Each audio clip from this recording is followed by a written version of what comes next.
The first Europeans who settled along the rivers of eastern Australia about 200 years ago noticed many beaver-like animals in the open pools of water. People had never seen anything like them before. Were they mammals, birds, or reptiles? The first skins sent to London aroused great suspicion and were regarded as fakes by many scientists of the day. But after many years of doubt and argument, the question was finally settled in 1884. The platypus and 2 other animals were placed in a special group of mammals because they all laid eggs.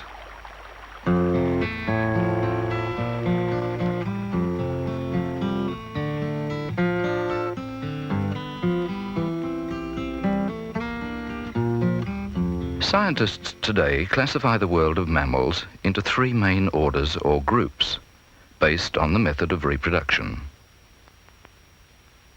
The largest and most successful group includes nearly all living mammals.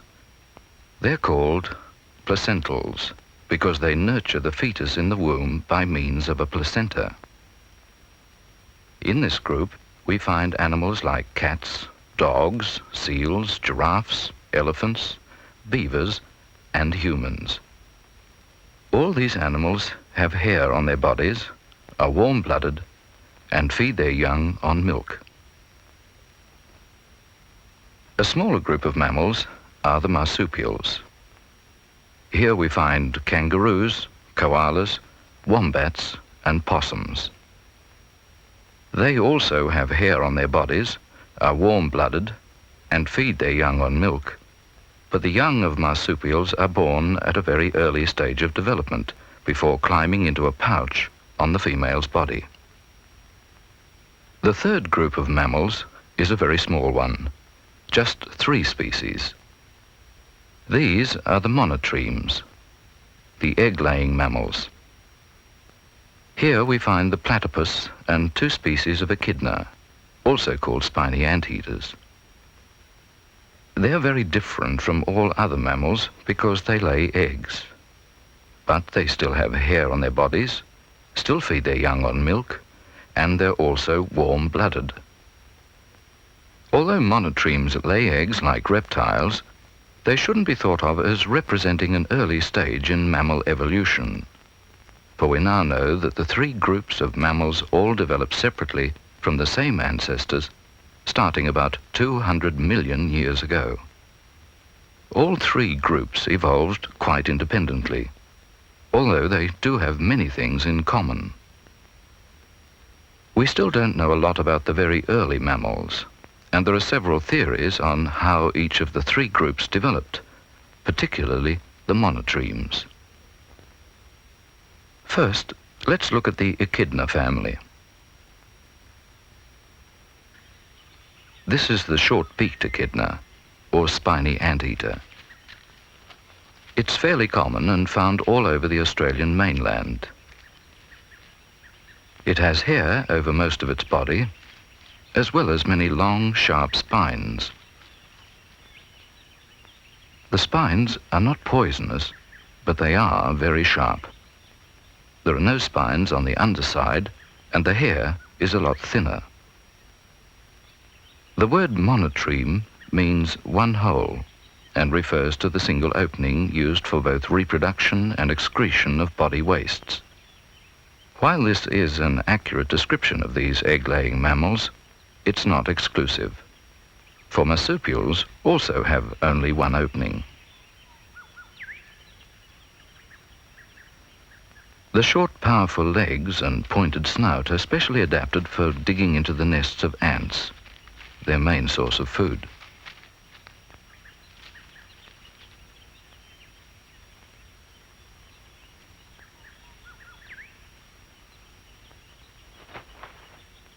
Here's a slow-motion film of an echidna picking up white ants from a dish.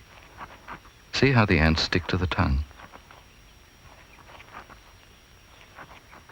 Echidnas seem to swim quite well. This could be useful in a climate where there are sometimes floods.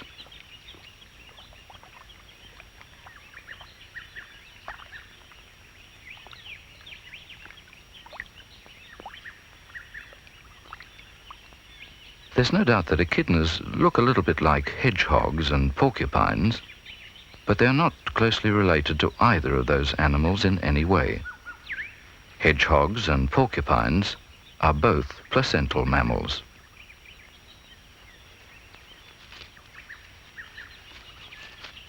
Although they are warm-blooded, echidnas, like all the egg-laying mammals, have a body temperature that is a little bit lower than the placental mammals and marsupials. These differences, however, don't seem to affect their ability to survive and reproduce. This is all the more amazing because each female echidna produces only one egg each year, and the survival rate must be very high for echidnas to be so widespread and so successful. Mating takes place in July and August. About 2 weeks later, the female lays one egg. This is placed into a simple pouch on the underside of its body. Nobody yet knows how. The egg is soft-shelled, about the size of a thumbnail, and after about 10 days, the young echidna inside the egg uses a sharp tooth to cut through the rubbery shell. You can see how very small the young echidna is at this stage.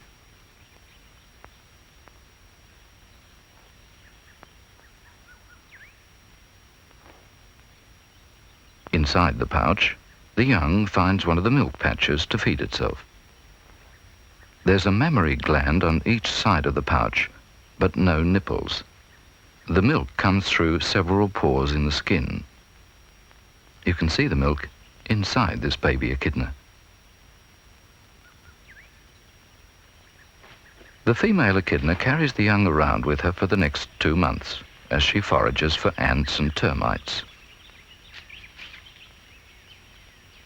The young echidna here is about 1 month old and hangs on firmly to the underside of the female. It still feeds on milk supplied by its mother.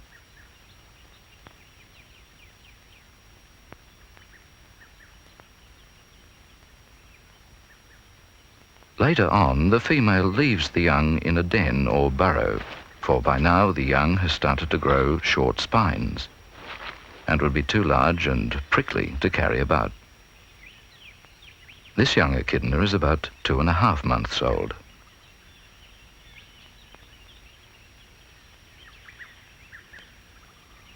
At 4 months, its spines are beginning to show quite clearly.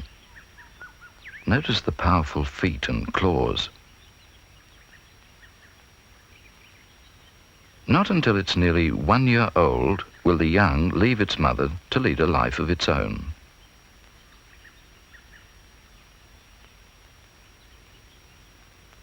The short-beaked echidna has a very wide distribution in Australia. You can find them in the tall forests of the coastal areas, as well as in the deserts of the inland. They also occur in some parts of Papua New Guinea. The other echidna in the group of egg-laying mammals is the long-beaked echidna.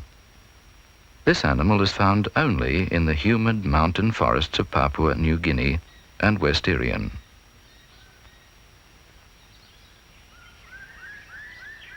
The long-beaked echidna lives mainly on earthworms which it finds by searching through the forest litter. In fact, very little is known about this rare egg-laying mammal. It's much larger than its Australian relative, with more fur on its body and only a few short spines. There are fossil remains of similar large echidnas in Australia, and also fossil remains of a giant long-beaked echidna that became extinct about 20,000 years ago. The giant echidna was about 3 times the size of this present-day animal.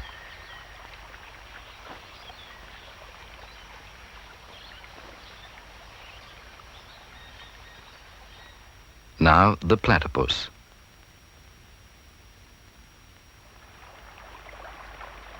The platypus is probably the best known of all the egg-laying mammals, amazingly specialized for life in the water. It's not a very large animal, about half the size of a domestic cat. It has a covering of very dense waterproof fur which traps a layer of air next to the skin. Both front and back feet are webbed, although it uses only the front legs as paddles. Each rear ankle of the male platypus carries a small venomous spur, probably used in territorial disputes with other male platypuses. In captivity, they've been known to kill each other with poison from these spurs. Here the tail is being held up to show the spur on each hind leg. At one time, these animals were hunted for their fur, but now they're totally protected. The muzzle, or bill of the platypus, looks a bit like that of a duck, but unlike a duck's bill, it is soft and rubbery. The nostrils are near the tip. They have no teeth, only hard grinding pads for chewing up their food. On land, the platypus curls up the front webbed feet to walk on its knuckles. This slow-motion film shows how the short legs that come out at the side of its body give the platypus a kind of rolling action when it moves on land.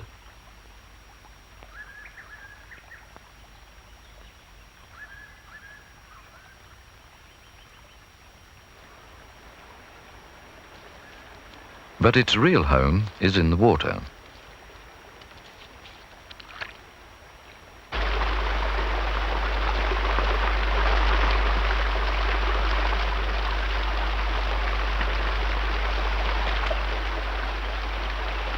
The platypus usually lives and breeds in rivers where there are open pools of deep water.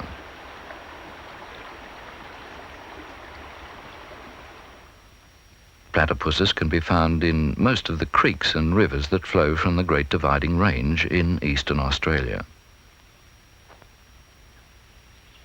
High rainfall and melting snow in spring send torrents of water into many river systems.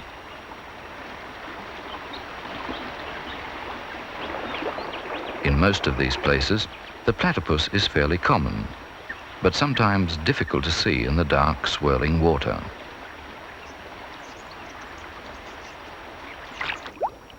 Underwater, they search among the stones and rocks for freshwater shrimps, insect larvae, and fish eggs.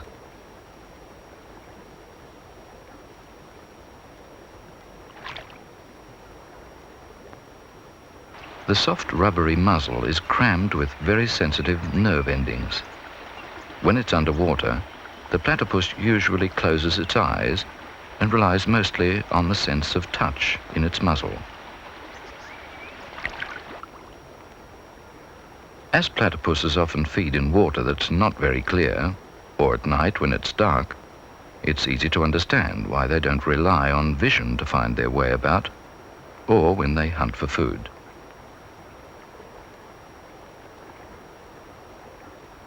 They return to the surface after each dive to breathe air.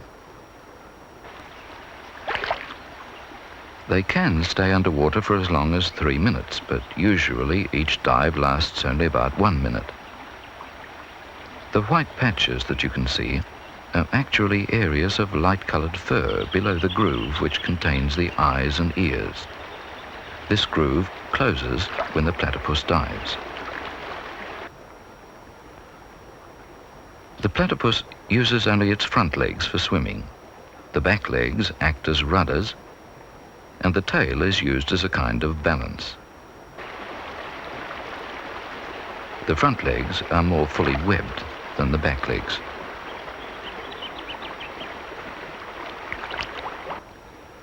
When they're searching for food, they swing their heads from side to side.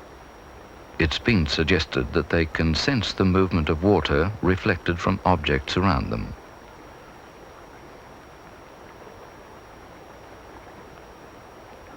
They don't usually need to touch an object to know that it's there.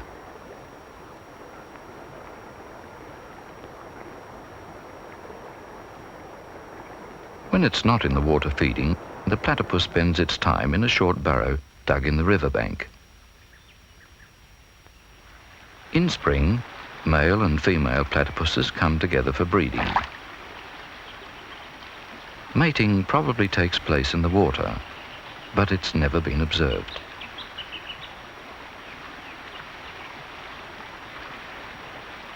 At this time, the female digs a nesting burrow into the riverbank, usually about 10 meters or 30 feet long. The entrance to the nesting burrow is always above water level and usually well hidden among grass, tree roots, or stones.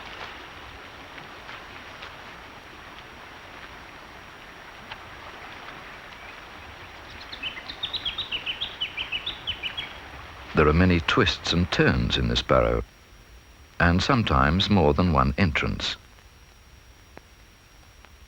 The female platypus will also block off the passageway at a number of places while she's inside. Here, on a platform of leaves and grass, the female will incubate the 2 creamy-colored eggs. Each egg is about the size of a thumbnail. The female holds the eggs close to her body, the tail curled around her head. We don't yet know how long it takes for the very small eggs to hatch, but it's probably about 10 days. When they hatch, each young platypus is less than a centimeter long, but starts to grow very quickly. At 3 days old, it is almost double in size and starts to suck milk from its mother. The female can now leave the young in the nest burrow for short periods in the morning and evening while she looks for food in the river nearby.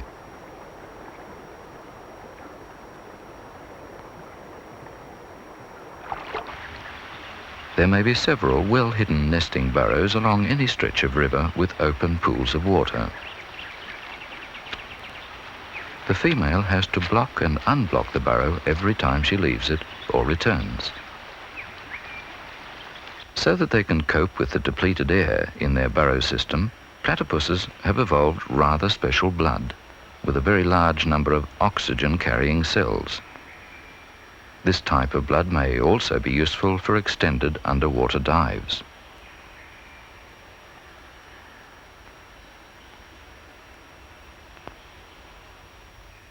The milk glands on the female platypus lie along each side of the body. There are no nipples. The milk comes out from large pores on the skin surface.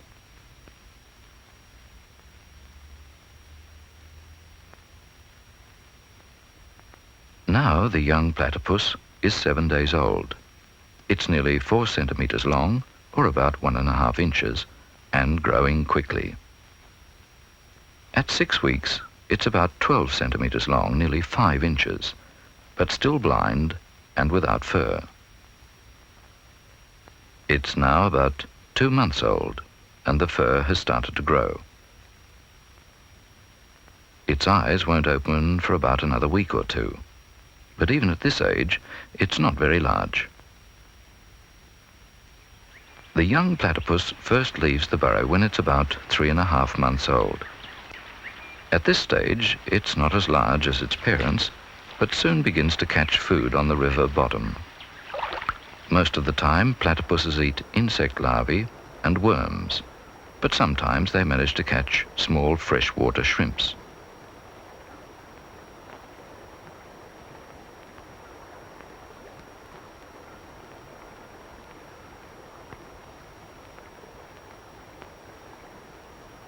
There's no doubt that the platypus is really a very successful egg-laying mammal. It has developed special skills to survive in a particular environment. And so have the echidnas we looked at earlier. These egg-laying mammals have survived because each has been able to exploit the environment in which it lives. And we shouldn't think about them as relics of the past, but rather as mammals which have evolved along different lines very successfully. Scientists now regard the egg-laying mammals as equally well adapted as other mammals to life in their own particular environments.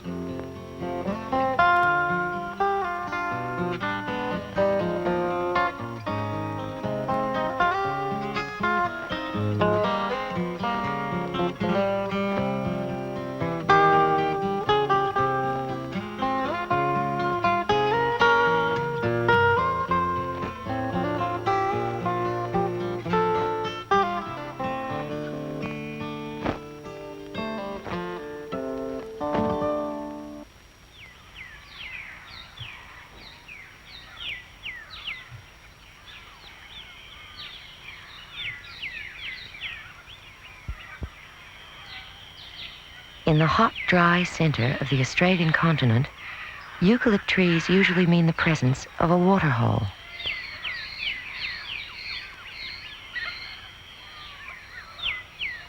The first rays of the sun paint the huge trees with a rosy hue.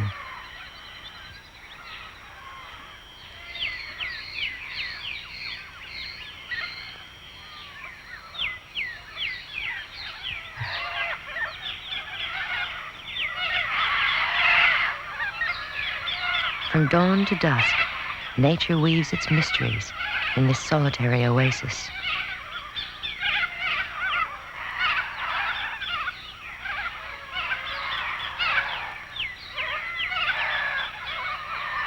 In the stillness of the morning, light beams leap and play through the outstretched boughs of the rugged trees.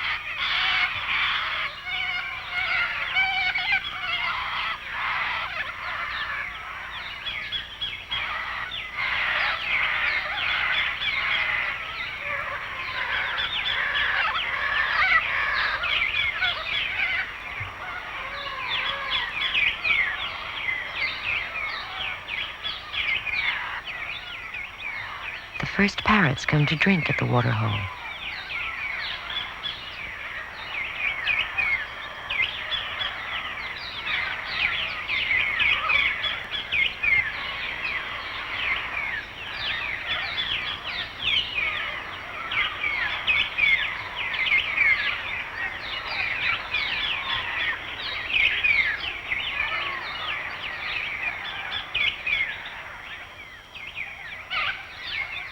Parakeets live here, and apostle birds. All find shelter from the hot, sandy plains beyond.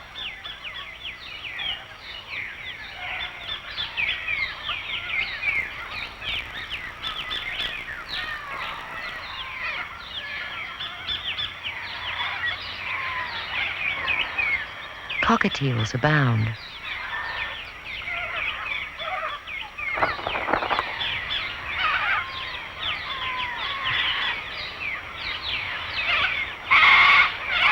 And cockatoos add their raucous call to the sounds of morning.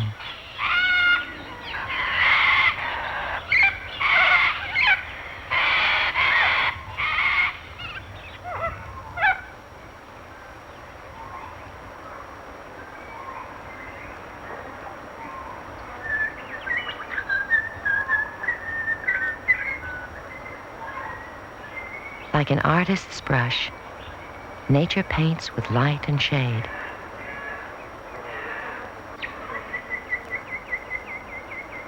While slender leaves trace patterns in the sand.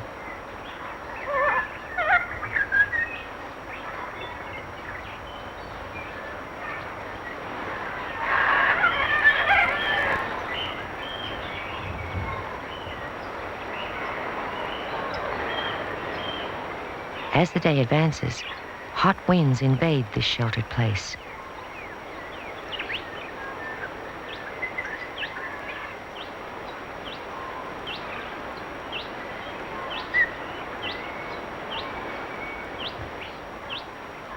And the scorching sun penetrates the protective canopy of leaves.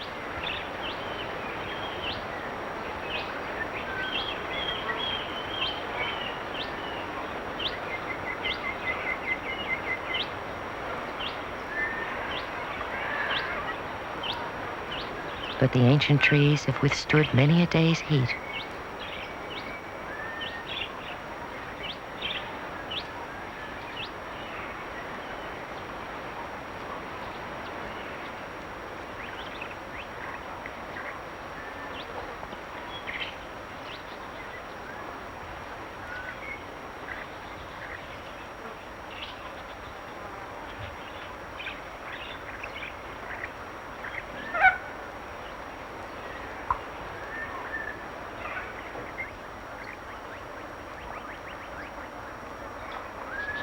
The waterhole is a refuge from the dry surroundings and a nesting place for many birds.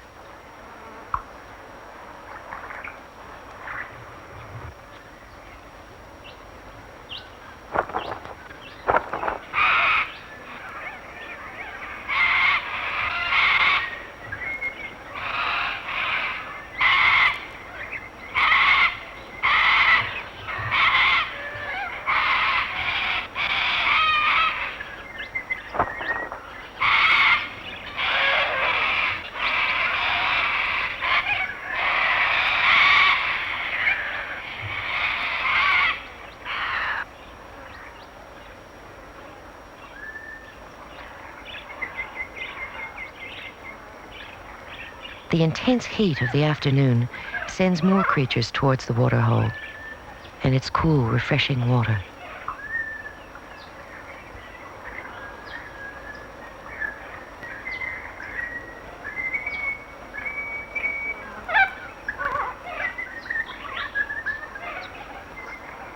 A lizard.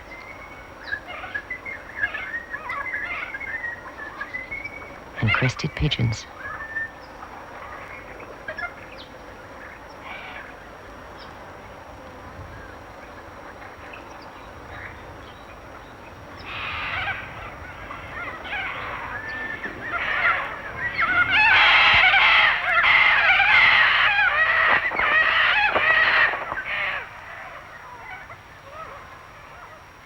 At last, the shadows lengthen, and the heat of day gives way to the cool of evening.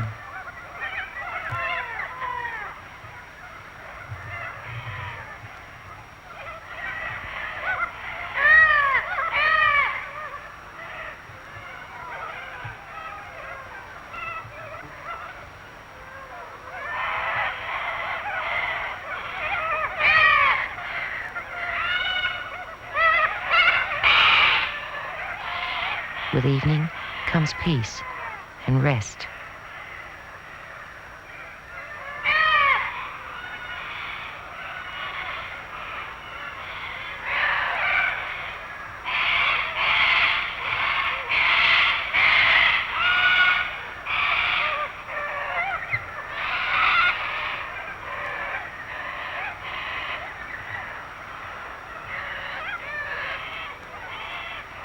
The colors of the setting sun resemble those of its rising as the daily rhythm of the waterhole is completed.